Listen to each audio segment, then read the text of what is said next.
નમસ્તે મિત્રો, આજે આપણી સાથે છે ડૉક્ટર અવની વ્યાસ કે જેઓ રાજકોટ સ્થિત છે અને એક આયુર્વેદિક ડૉક્ટર છે. આપનું સ્પીક મેનર્સમાં ખૂબ ખૂબ સ્વાગત છે. Thank you sir. અને અવનીબેન, આપની પાસેથી આજે એક જે ખૂબ જ ચર્ચિત મુદ્દો છે, જેના મુદ્દાઓ ઉપર વાત થાય છે પણ મુદ્દા વિશે બહુ ખ્યાલ હોતો નથી. એ શબ્દ છે, ટ્રેન્ડિંગ છે, એ છે 16 સંસ્કાર. તો આપ આજે સંસ્કાર આપ જે કરાવો છો આપની ક્લિનિકમાં, તો આ 16 સંસ્કાર શું છે એમાં તમારી પાસેથી સમજવું છે. એકચ્યુઅલી આજે છે ને મારે ડૉક્ટર અવની વ્યાસ જે હાસ્ય કલાકાર છે એનાથી બહાર રહીને ચાલવાનું છે. જે હું મારું ક્લિનિક ચાલે છે રાજકોટમાં અને પ્યોર આયુર્વેદિક ટ્રીટમેન્ટ કરી રહી છું અને સ્પેશિયલી ગર્ભ સંસ્કાર જે કહેવાય આપણે કે ગર્ભ સંસ્કાર એ 16 સંસ્કારમાંનો નથી, પણ ગર્ભ સંસ્કારમાં 16 સંસ્કારના સંસ્કારો આવી જાય છે. જે ટિપિકલ ગર્ભ સંસ્કાર ચાલે છે એવા ગર્ભ સંસ્કાર એ નથી. જે આપણા 16 સંસ્કારમાં સૌથી પહેલો સંસ્કાર એટલે ગર્ભાધાન સંસ્કાર કે જે ગર્ભ સાથે રિલેટેડ છે. પુંસવન સંસ્કાર કે જે બિફોર બર્થ. 3 સંસ્કાર એવા છે 16માંથી કે જે તમારા જન્મ પહેલા નક્કી થાય છે. ગર્ભાધાન સંસ્કાર, પુંસવન સંસ્કાર અને સીમંતોનયન સંસ્કાર. જે સીમંત સંસ્કાર આપણે કહીએ છીએ, અમુક લોકો શ્રીમંત સંસ્કાર, ઇટ્સ વર્ડ સીમંત સંસ્કાર. તો એ 3 સંસ્કાર બાળકના જન્મ પહેલા હોય છે, જેમાંથી અત્યારે બધા એવું કહે છે આ સંસ્કારને તે સંસ્કારને, પણ 3 સંસ્કાર ઉપર કોઈ ધ્યાન નથી આપતું કે જે ખરેખર આપવું જોઈએ. હજુ પણ તમે સીમંત સંસ્કારમાં ઘણા બધા ધ્યાન આપતા હોવ છો, પણ જે ગર્ભાધાન સંસ્કાર છે એના ઉપર ભાગ્યે જ કોકનું ધ્યાન જાય છે. પહેલાં તો એ શું છે આમ આપણે, એટલે તમે ડૉક્ટર છો, તમે તો કરો છો, પણ એક સામાન્ય વ્યક્તિ તરીકે કે ભાઈ જે કોઈ પ્રેગ્નન્ટ છે અથવા તો એ બાજુ જવાના છે, તો એમ કે ભાઈ એને તમે શું વાત કરશો કે ગર્ભાધાન સંસ્કાર એટલે શું છે? ગર્ભાધાન સંસ્કાર એટલે કે બાળકનું જે ગર્ભ રહે છે ને એ સંસ્કાર. એટલે જ્યારે બાળકનો જ્યારે જન્મ, તમે પતિ અને પત્ની જ્યારે સારા સંતાનની પ્રાપ્તિ હેતુથી એકબીજા વિચારે કે હવે આપણે એક સંતાન આપણા ઘરમાં કે આપણા જીવનમાં એક સંતાનની જરૂર છે, ત્યારે આ ગર્ભાધાન સંસ્કાર કરવામાં આવતો હોય છે. પહેલાંના સમયમાં થતો, શાસ્ત્રોમાં લખેલો છે ને ઉલ્લેખ છે. એ માટે ગર્ભાધાન સંસ્કાર એક એવો સંસ્કાર છે કે જે માટે સ્ત્રી અને પુરુષના બીજની શુદ્ધિ કરવામાં આવે આયુર્વેદિક પદ્ધતિથી. શરીર શુદ્ધિ થાય. જે ગર્ભ સંસ્કાર જે કહેવાય છે ને, એકચ્યુઅલી ગર્ભ સંસ્કાર તમારું જ્યારે ગર્ભ ધારણ કરો ને એ પહેલાંના 6 મહિનાથી કે 1 વર્ષથી ગર્ભાધાન સંસ્કાર થાય કે તમારે તમારા મનનું શુદ્ધિ હોય, તમારા શરીરની શુદ્ધિ હોય, તમારા વિચારોની શુદ્ધિ કરવાની છે અને પછી ખાવા પીવામાં ધ્યાન રાખવાનું છે, અમુક આહાર વિહારનું ધ્યાન રાખવાનું છે અને અમુક ગ્રહ, નક્ષત્રો, દિવસો આ બધું જોઈ અને તમારું ગર્ભાધાન થાય તો તમારું બાળક શ્રેષ્ઠ બાળક છે. આ ગર્ભાધાન સંસ્કાર છે. ત્યારના એક શ્લોક છે કે જ્યારે તમે ગર્ભાધાન, જ્યારે સ્ત્રી અને પુરુષના બીજ એકબીજાને મળે છે એ પહેલાં પણ શ્લોક બોલવાના છે કે શા હેતુથી ગર્ભાધાન સંસ્કાર થાય છે. તો આ ઓથેન્ટિક ગર્ભ સંસ્કાર છે કે અમુક દિવસો છે, અમુક તિથિઓ છે કે આ તિથિઓમાં ગર્ભધારણ ના થવું જોઈએ. ધારણ ગર્ભાધાન કે જેમાં ગર્ભને ધારણ કરવાનો છે કે જ્યારે સ્ત્રીનું બીજ અને પુરુષનું બીજ એકબીજાને મળે છે ત્યારે ગર્ભનું ધારણ થાય છે ને. ગર્ભ સીધું 2 બીજ મળે એમાંથી એક બાળક બનવાનું છે. તો આ સાયન્ટિસ્ટની આખી પ્રોસેસ છે ને બહુ વર્ષોથી, હવે તો મોડર્નાઇઝ તરફ જતા રહ્યા, પણ આ આયુર્વેદમાં એ સમયથી લખેલું છે. આજથી આયુર્વેદ એટલે ઋગ્વેદનો ઉપવેદ. ઋગ્વેદનો જ્યારે જન્મ થયો ત્યારે આયુર્વેદનો જન્મ થયો. બહુ અતિ પ્રાચીન. એટલે એકચ્યુઅલી આયુષ્ય વેદ ઇતિ આયુર્વેદ કે તમારું આયુષ્યનો જે વેદ છે, કેમ જીવવું, કેમ મરવું, કેટલા વર્ષ પછી શું કરવું, દિનચર્યા, ઋતુચર્યા, એવો જ એક આ ટોપિક છે જે સુશ્રુત શારીરમાં લખેલો છે. સુશ્રુત સંહિતામાં ગર્ભ શારીર નામનો આખું એક સંહિતા જેના 4 ભાગ છે. એમાં આ ગર્ભાધાનની વાત કરેલી છે કે તમે એવું કહો કે અમુક બાળકોને અમુક ડિફોર્મિટી રહી જાય છે કે ડિફિકલ્ટી, તો એ અમુક તિથિઓમાં ગર્ભધારણ થયો હોય, એ તિથિ હોય, એ સમય હોય, એ મુહૂર્ત હોય, ચોઘડિયા છે, તો આ બધું ત્યારે જોવામાં આવે છે. એટલે એની અસરો એવી પડે છે. તો આના માટે જેમ તમે એક્સપર્ટ છો તો એ એક્સપર્ટની કન્સલ્ટિંગમાં આ બધી વસ્તુ કરવાની Yes. થાય ને, તમે જ્યારે કીધું શ્લોક કોઈ, બોલવાના જે yes, છે ને એ જ્યારે બધું. કોઈ પેશન્ટ મારી પાસે આવે છે હમ. બિફોર કન્સીવ, એને કન્સીવિંગ થઈ ગયું છે, પછી આવે છે તો ગર્ભાધાનનો કંઈ એ ગર્ભાધાન સંસ્કાર એમણે કરી લીધા, તો થઈ ગયું છે. એમને ઓકે, ખબર નથી કે અમે કરી લીધું, પણ એ ગર્ભાધાન એનું થઈ ગયું છે. બરાબર છે. પણ જ્યારે તમે એવું વિચારો છો કે હવેના 6 મહિના પછી કે 1 વર્ષ પછી અમારે કોઈ બાળક અમારા ઘરમાં જોઈએ છે, તો એ બાળક જ્યારે તમારે જોઈએ છે તો એ બાળક માટેના આ અમુક રૂલ્સ એન્ડ રેગ્યુલેશન માતા પિતાએ ફોલો કરવાના છે. અને હું એવું કહું છું પર્સનલી બધા જ મારા પેશન્ટને કે તમે તમારું બાળક આવે તો એના માટે એફડી મૂકશો કે મ્યુચ્યુઅલ ફંડનું કંઈક વિચારશો કે ઇન્વેસ્ટ કરશો, તો આ લાઈફ લોંગ ઇન્વેસ્ટમેન્ટ છે કે તમારે તમારી જિંદગીના 6 મહિના આપવાના છે. કન્સીવિંગ પહેલાં ગર્ભાધાન સંસ્કાર માટે 6 મહિના, અને એવા અઘરા નથી, કોઈ પણ માતા પિતા આપી શકે. અત્યારે તમે આઈવીએફમાં 8 લાખ નાખો, 10 લાખ નાખો છો, તો એની સામે તમારે 6 જ મહિના નાખવાના છે. માતા પિતાના આહાર વિહારના એ ગર્ભાધાન સરખું થઈ ગયું પછી પુંસવન, સીમંત આ બધા બહુ સહેલા છે. અને પછીના 9 મહિના જે ગર્ભ સંસ્કાર થઈ રહ્યા છે, કે 9 મહિનામાં આયુર્વેદ એવડો મતલબ આમ કહેવાય ને કે બહુ જ મોટો સબ્જેક્ટ છે. અને એક નાનકડો ટોપિક સમજી લેવાની ભૂલ નથી આપણે કરવાની. દરિયો છે આયુર્વેદ, કે આયુર્વેદના દેવ પણ જ્યારે સમુદ્ર મંથન થયું ને ત્યારે નીકળેલા. ધન્વંતરી દેવ છે એ પોતે અમૃત કળશ લઈને નીકળેલા છે. તો ત્યારથી ચાલતી આવતી વસ્તુઓ છે કે અશ્વિની કુમારો જે કહેવાના, તો અશ્વિની કુમારો એ ત્યારના ડોક્ટર્સ હતા એ સમયે, જેનો ઉલ્લેખ બધા જ પુરાણોમાં ને બધી જ સંહિતાઓમાં તમને મળશે. જ્યારે તમે વાંચશો તો ગૂગલ ઉપર નહીં મળે. ઓકે, બિલકુલ. તો જે 1 વર્ષનો જે સમયગાળો હોય છે કે, અને તમે 1 વર્ષ ઇન્વેસ્ટમેન્ટ કરી લીધું 9 મહિના, અને એમાં એવું છે કે પહેલા મહિને આયુર્વેદમાં શ્લોકમાં લખેલું છે કે પહેલા મહિને, એમાં પછી ચરકના પણ અલગ વિચારો છે, સુશ્રુતના, વાઘભટના, બધાના વિચારો અલગ છે, પણ બધાના શ્લોક તો મળે જ છે કે પહેલા મહિને બાળકનું આ વિકાસ થાય, બીજા મહિને, ત્રીજા મહિને, ચોથા મહિને માસાનું માસિક વૃદ્ધિ અમે આયુર્વેદમાં એને કહેતા હોઈએ છીએ કે મંથ ટુ મંથ કઈ રીતે બાળકમાં વૃદ્ધિ થાય છે.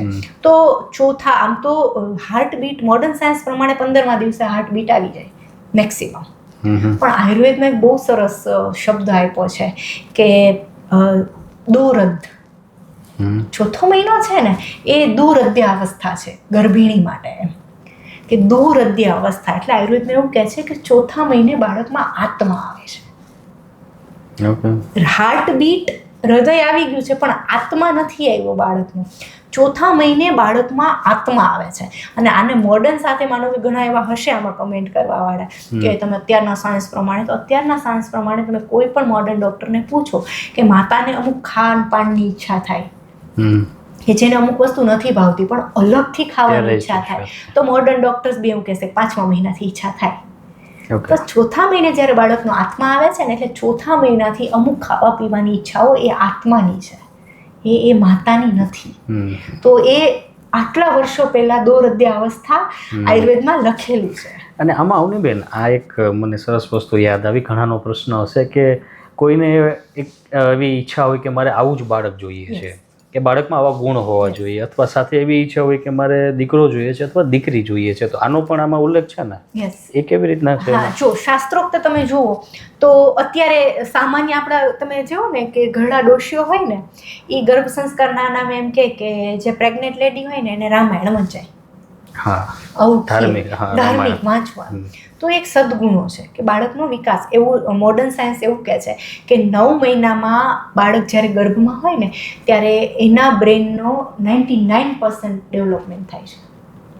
99% વિકાસ માના ગર્ભમાં થાય છે, અને બાકીનું 1% મગજ એ બાળક જન્મ લઈને જ્યાં સુધી મરે ને ત્યાં સુધી 1% ડેવલપમેન્ટ હોય છે.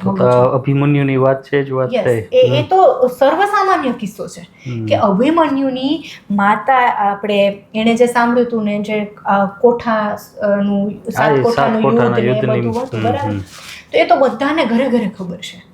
પણ તમને એવું થાય કે રામની માતા ને એ બધાએ શું કર્યું હશે, તો એ લોકો ત્યારે વેદ વાંચેલા, એટલે રામના મગજમાં વેદ ઉતરેલા છે ત્યારે આ એટલે ગર્ભ સંસ્કાર આજકાલનો સબ્જેક્ટ જ નથી. હું કહું છું ત્યારથી સૃષ્ટિની રચના થઈને એ પહેલાં તમને ગર્ભ સંસ્કારનું છે.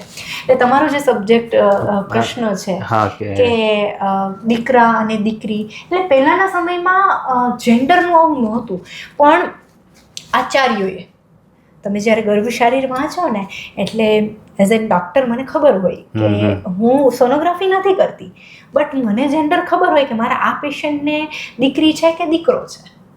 એ ગર્ભિણીના લક્ષણ ઉપરથી અમે પારખી લઈએ.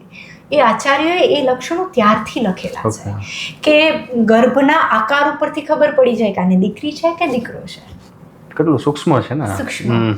ગર્ભિણી કેમ ચાલે છે, ગર્ભિણી કેમ બેસે છે, ગર્ભિણી કયો હાથ ઉપર કરે છે, ગર્ભિણીના આંખના ઈશારા શું છે, એના ઉપરથી ખ્યાલ આવી જાય કે આને દીકરી છે કે દીકરો છે.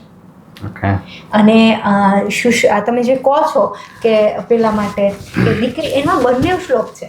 તમારે દીકરો જોઈએ છે તો એમાં મેં કીધું ગર્ભાધાન તિથિ પ્રમાણે ચાર્ટ છે.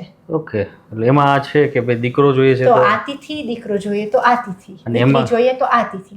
અને જે પુંસવન સંસ્કાર, જે મારે આજે પ્રકાશ પાડવો છે કે પુંસવન સંસ્કાર એટલે લોકોને એવું છે કે દીકરા માટે થતું સંસ્કાર, પૌરુષત્વની કંઈક વાત છે, એવું નથી ને. પુંસવન સંસ્કાર એટલે એ તમારા ગર્ભના 3જા મહિને લગભગ કરાવવામાં આવતું હોય છે. અમુક લોકો 5મા મહિને કરે છે, ડિફર આયુર્વેદના ડોક્ટર્સ પ્રમાણે. તો એ જ્યારે છે એ એકચ્યુઅલી મિસકેરેજ ના થાય ને એના માટેનો સંસ્કાર છે પુંસવન સંસ્કાર. ઓકે, કે ગર્ભપાત અટકી જાય ને એના માટેનો સંસ્કાર છે. કે જે નાકમાં ટીપા નાખવાની વાત આવે છે તો એ દીકરા કે દીકરી માટે ટીપા નથી નાખવાના. એ તો જ્યારે ગર્ભાધાન થયું ને ત્યારે જ નક્કી થઈ ગયું છે કે દીકરો છે કે દીકરી છે. અને જે અકોર્ડિંગ ટુ મોડર્ન સાયન્સ આપણે જોઈએ એક્સ અને વાય, કે એક્સ હોય તો દીકરી ને એક્સ અને વાય હોય તો દીકરો. તો એ તો તમારા જીન્સ ઉપર ડિપેન્ડ કરે છે કે વાય પેલો પ્રોમિનન્ટ છે કે એક્સ પ્રોમિનન્ટ છે, એના ઉપર ખબર પડી જાય છે. તો એ તો ત્યારે જ થઈ ગયું છે. તમને એવું લાગે કે 3જા મહિને ખબર થોડું, 3જા મહિને કોઈ બાળકનું તમે જાતિ ફેરવી શકો? નહીં ને, બરાબર. પહેલેથી તમે જે કહો છો એકદમ એડવાન્સ પ્લાનિંગથી આખી કરવાની વાત છે. અને આજે એટલે પુંસવન સંસ્કાર એકચ્યુઅલી જે નાકમાં ટીપા નાખવામાં આવે છે એ માતાને, અને ખાલી ટીપા જ નથી નાખવામાં આવતા. આયુર્વેદમાં બહુ મોટી આની પ્રોસિજર છે. અત્યારે બધા ખાલી ટીપા નાખીને એમ કહી દે છે પુંસવન સંસ્કાર થઈ ગયું. એકચ્યુઅલી એવું નથી, બહુ લાંબી પ્રોસિજર. એમાં શ્લોક ને બધું આવતું સંસ્કાર છે. તો શ્લોકની સાથે ઘણી બધી વિધિઓ છે, કેટલા બધા ઝાડ પાનનો ઉપયોગ છે. કે કઈ ધાતુ ઉપર કામ કરવું, એ ધાતુ પ્રમાણે આયુર્વેદ પ્રમાણે 7 ધાતુ: રસ, રક્ત, માંસ, મેદ, અસ્થિ, મજ્જા અને શુક્ર. તો કયા ધાતુનો પ્રોમિનન્ટ છે એ પ્રમાણે એ વૃક્ષ લાવ, એનો છાલનો ઉપયોગ કરવાનો છે, ડાળીનો કરવાનો છે, પાંદડાનો કરવાનો છે, કે ફળનો કે ફૂલનો ઉપયોગ કરવાનો છે. એ પ્રમાણે માતા ઉપર એનો ઉપયોગ થઈને એ પ્રમાણે પુંસવન સંસ્કાર થાય છે.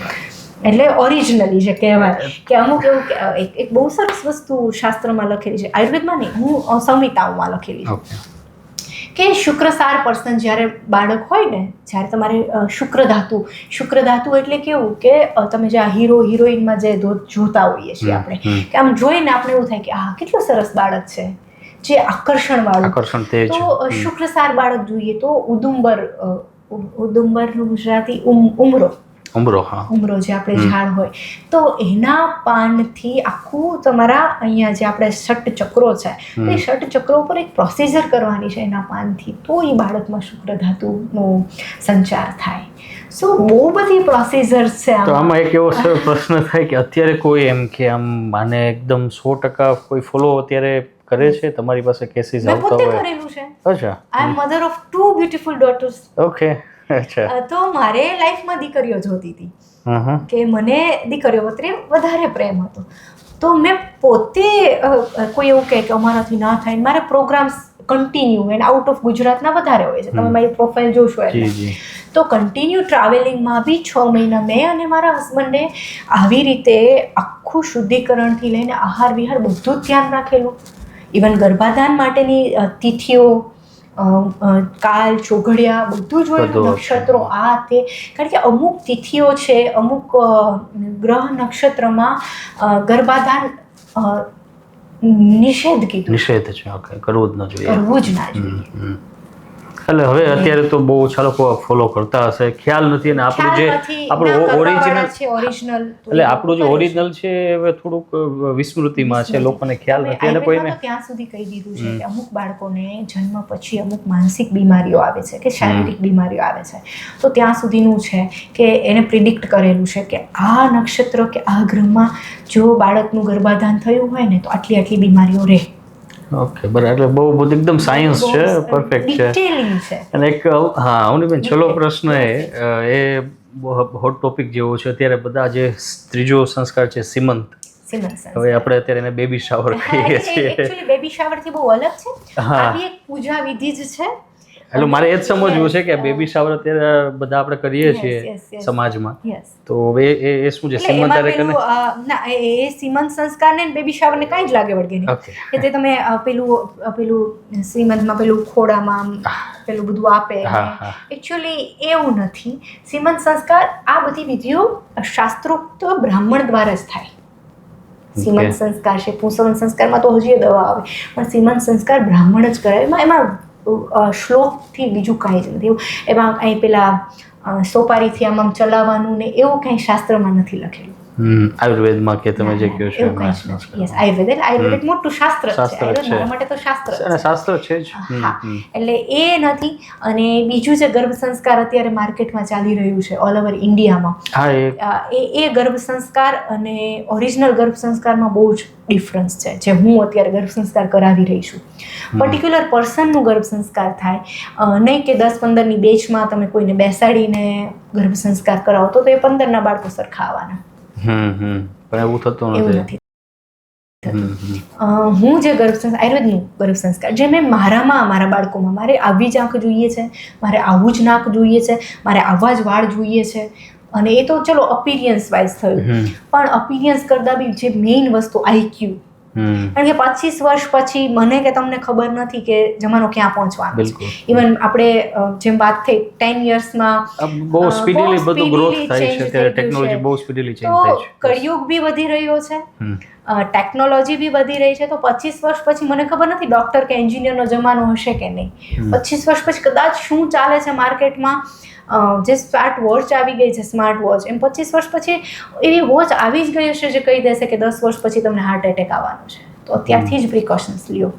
મારા હસબન્ડ આઈટીમાં છે, એટલે એવું આવું બધું મને નોલેજ આપતા હોય કે 10 જ વર્ષમાં, ઇવન હું તો એમ કહું કે ઘરે ઘરે રોબોટ આવી ગયા હશે કે જે તમારું બધું જ કામ કરી દેતા હશે, કે તમારે કોઈ કામવાળાની પછી જરૂર નહીં રહે.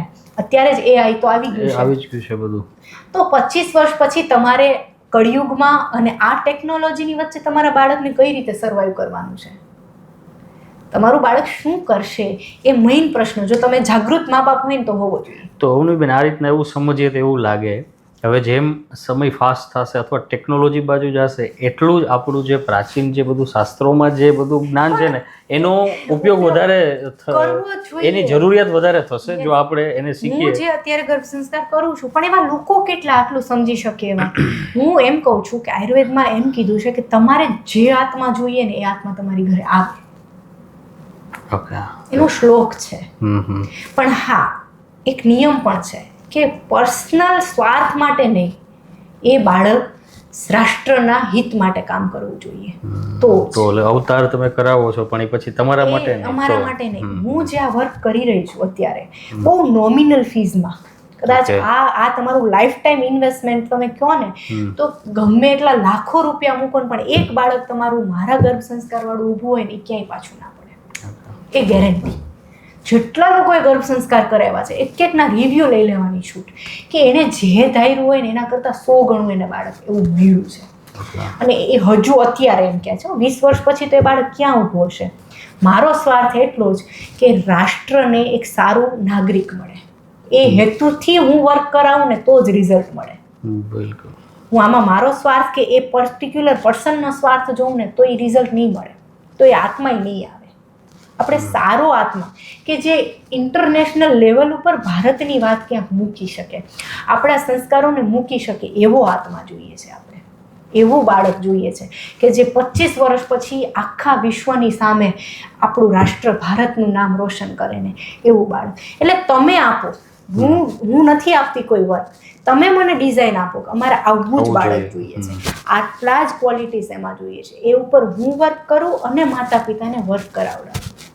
બરાબર છે. એટલે બહુ અલગ વેથી ચાલી રહી છું અને આવું ગર્ભ સંસ્કારનો વિચારવાળા અલગ વ્યક્તિઓ હોય છે, એ ટિપિકલ મેન્ટાલિટી વાળા નહીં જ આવે. એ તો માનો કે હવે તો સાચું જોઈએ અવનીબેન, તો હવે તો આ બધાના બિઝનેસ પણ થતા હોય છે. યસ, બરાબર છે. એટલે તો બિઝનેસ વેથી જ્યારે તમે કરો ને ત્યારે તમને ઈશ્વરે મદદ નહીં કરે, અને મારા ધન્વંતરી ભગવાન તો નહીં જ કરે. કે ત્યારે તમારે ઔષધિ ક્યારે ઉગાડવી, ઔષધિ લેતી વખતે શ્લોકથી એની પાસે પ્રાર્થના કરવાની છે કે અમારે તમારો આના માટે ઉપયોગ કરવાનો છે, અમને તમને લેવાની રજા આપો. ઔષધિ રજા આપે ને પછી જ ઔષધિ ઉતારાય. હું આ વેથી વર્ક કરું છું. ઔષધિઓ મારા ફાર્મ જે છે, જેની સાથે હું મારા પાર્ટનર છે કનેક્ટ છું, જ્યાં 200 જેટલી આપણે આયુર્વેદ ઔષધિઓ ઉગાડેલી છે, તો એ આનાથી વર્ક કરે છે કે એને ઉતારવાનો જે સમય છે ત્યારે. અને ઔષધિ, આપને તો ખબર છે જગદીશચંદ્ર બોઝે તો સાબિત કરી દીધું છે કે ઔષધિ એમાં પણ જીવ છે. તો એ તમને લિટરલી દેખાય કે આપણને સંમતિ આપી, ઔષધિ સંમતિ આપે, પછી જ હું એને તોડી શકું અને પછી જ હું એનો દવામાં ઉપયોગ કરું ને તો એની અસર થાય. એટલે આ ઘણું સૂક્ષ્મ અને જેને કહેવાય ગુહ્ય વિજ્ઞાન છે. એટલે જેને આમાં રસ હોય એ બિલકુલ, આ તો શું છે, વાત કરશું તો ઘણી બધી થતી રહેશે, પણ જેને ખરેખર જે કોઈ પ્રેગ્નન્ટ છે અથવા થવાના છે ને આમાં રસ છે, તો બિલકુલ તમે અવનીબેનને મળી શકો છો. રાજકોટમાં જ ક્લિનિક છે, કિસલકલીપ આયુર્વેદ, અને અહીંયા કોસ્મો કોમ્પ્લેક્સમાં 403. હું એડ્રેસ પણ આમાં મૂકી દઉં છું ડિસ્ક્રિપ્શનમાં. એટલે સારા હેતુથી જોડાઈ શકો અને વિશેષ માહિતી મેળવી શકો, અને જેને ઉપયોગી હોય એ તમારી સાથે વાત કરે તો વધારે કનેક્ટ થાય. આયુર્વેદ એવડું મોટું સાયન્સ છે કે જેને આઈવીએફ કહી દીધું હોય, આઈવીએફ કહી દીધું છે, મારી પાસે છે અત્યારે પેશન્ટના નામ પણ છે, પણ હું રિવીલ નહીં કરું, કહી દીધું છે કે આઈવીએફ કરવું જ પડશે. એએમએચ કરીને એક હોર્મોન આવે છે, એએમએચ, તો એની અમુક લિમિટેશન હોય કે એનાથી ઓછું એએમએચ હોય ને એટલે નેચરલ પ્રેગ્નન્સી રહે જ નહીં, તમારે આઈવીએફ થ્રુ જ જવું પડે.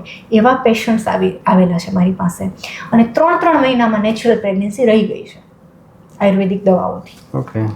તો આ રિઝલ્ટ મને મળેલા છે. બરાબર છે.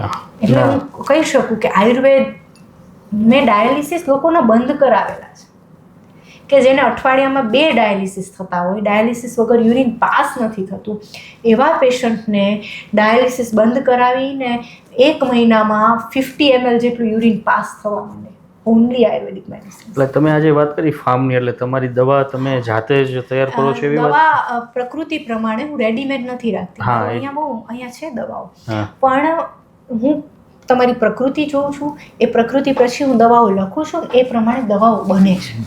એ તમે બનાવો છો? હા, ચૂર્ણ વધારે યુઝ કરતી હોઉં છું હું. એટલે પ્રકૃતિ પ્રમાણેના ચૂર્ણ હું એક વ્યક્તિની દવા બનાવવા માટે 45 મિનિટનો ટાઈમ લાગે. ને દવાઓ બને ત્યારના બી શ્લોક છે કે જ્યારે દવાઓ બને ને ત્યારે આ શ્લોક બોલવાના, એ શ્લોક મારો સ્ટાફ બોલીને પછી જ દવાઓ બનાવે, અને ટાઈમ બી છે દવાઓ બનાવવાનો સવારે ઉગતા સૂર્યમાં, એટલે સવારે 10 થી 12 વચ્ચે જ મારા સ્ટાફ આવીને દવા બનાવે. કેટલું સૂક્ષ્મ છે ને આપણે હવે શું છે, બધા એમ કે છે ટાઈમ નામે તો બધા ચરી એમ આયુર્વેદ લખી દો એટલે બધું ચાલી ગયું, એવું એટલે બહુ સૂક્ષ્મ છે ને. તમે સુવર્ણ પ્રાશનના નામે જે ચાલી રહ્યું છે કે 200 રૂપિયામાં સુવર્ણ, તમે સોનાની ભાવ તો જો. હા, હવે તો ક્યાં પહોંચ્યો છે. સોનાના ભાવની સામે સુવર્ણ પ્રાશનમાં જે 42 દવાઓ નાખવાની છે, મને ઘરમાં 2500 રૂપિયામાં પડે છે સુવર્ણ પ્રાશન, મારી દીકરીઓ માટે બનાવું છું ને. કે હવે બીજા શું કરે, ઓલી વીટી લઈને એમ કે આમ વીટી ફેરવી દીધી એટલે સુવર્ણ પ્રાશન બની ગયું. તો ભાઈ વીટી તો તમે લોટ બાંધો છો ને રોજ, ત્યારે વીટી કાઢીને તો બાંધતા નથી, તો એ તો રોજ રોટલી ભાખરીમાં જ આવી ગયું ને. એટલે આવું નથી, તમે ઓરિજિનલ શોર્ટકટ્સ નથી આમાં. હવે બધા શોર્ટકટ્સ ખૂબ આવી ગયા છે, વિધિ વિધાનોમાં એટલે આવી ગયા છે. ઓરિજિનલ સુવર્ણ પ્રાશન હું મારી દીકરીઓને પાઉં છું ને, એની રિઝલ્ટ તો જો કે તમે ઇમ્યુનિટીથી લઈને એની બૌદ્ધિક ક્ષમતા, હું કોઈ અભિમાનની વાત નથી કરતી, પણ એક તમે વાત કરો છો કે આ લેવાથી આવું થવું જોઈએ ને આવું થાય છે, એટલે હું એટલે મારું એટલે કહું છું કે મને એના દેખાણા છે રિઝલ્ટ. હું પહેલા મારી ઉપર પ્રયોગ કરું છું, પછી ઇવન આજની તારીખમાં કોઈ પણ દવા આવે ને પાવડર, તો પહેલા હું ચાખું એના રૂપ રંગ ગંધ આ બધું જુઓ અને પછી જ પેશન્ટને આપો. કટુકી માર્કેટમાં 7 રૂપિયાની હરડે છે ને 700ની છે ને 7000ની છે. 7 ટાઈપની તો ખાલી હરડે છે આયુર્વેદમાં. તો તમને ઓળખતા તો આવડવી જોઈએ હા ને. તમે કીધું ને રસ રૂપ ગંધ ને કેટલું એ જાણકારી આ હોવી તો જોઈએ. બધા આયુર્વેદિક ડોક્ટરને ખબર જ હોય ને, ભણેલા હોય. હા. કારણ કે એ મેડિસિનને પારખવાની ડોક્ટર જ પારખી શકે, કોઈ જેવો તેવો માણસ ન પારખી શકે કે ઓરિજિનલ છે ભાઈ.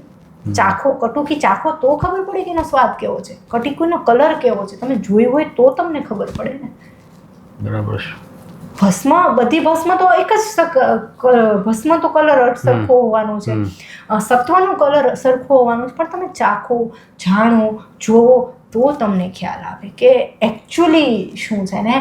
હું આયુર્વેદમાં કોઈ બાંધછોડ નથી કરતી કે મારી દવાઓ કદાચ મોંઘી હોય સામાન્ય કરતાં, પણ મારી ક્વોલિટી ચીપ નથી હોતી. એટલે તો પરિણામ મળે છે. બરાબર છે. ક્વોલિટી મારી બેસ્ટ. હું ઓલ ઓવર ઇન્ડિયામાં નહીં, ઓલ ઓવર વર્લ્ડમાં ગમે ત્યાં મારી દવાઓને ચેક કરાવવાની છૂટ. બરાબર છે. જી અવનીબેન સાથે તો આપણે શરૂઆત સોળ સંસ્કારથી કરી, પણ હજી ઘણા બધા વિષય છે ને ખરેખર જરૂરી છે આયુર્વેદના પોઈન્ટ ઓફ વ્યૂથી. એટલે આપણે ફરીથી પાછા કોઈ ચોક્કસ વિષય સાથે મળશું.